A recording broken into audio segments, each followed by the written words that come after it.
Hello বন্ধুরা, নতুন একটি ভিডিওতে তোমাদের স্বাগতম। তেঁতুল পাতা ধারাবাহিকের আজকের পর্বে যা ঘটেছে, ঋষির মনটা অনেক খারাপ হয়ে যায় সন্ধ্যা মাস থেকে সবটা শুনে। আর ঋষি বলে, আমি ঝিল্লির জীবনটা কিছুতেই নষ্ট হতে দেব না।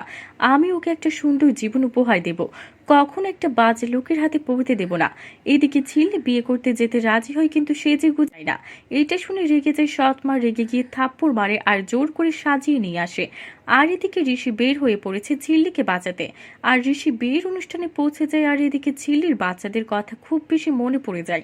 আর বিয়েটা করতে না চাইলে অয়ন ঝিল্লিকে থাপ্পড় মারে। আর ঋষি তখন গিয়ে অয়নকে থাপ্পড় মেরে বলে, একটা মেয়ের গায়ে হাত দিতে তোমার লজ্জা করে না? বেয়াদব একটা বলে মারতে থাকে। ঋষি রেগে গিয়ে ঝিল্লিকে সিঁদুর পরিয়ে দেয়। আর এটা দেখে অয়ন বলে, আমার এত সম্পত্তি আর পাওয়া হলো না, দাঁড়াও দেখাচ্ছি মজা।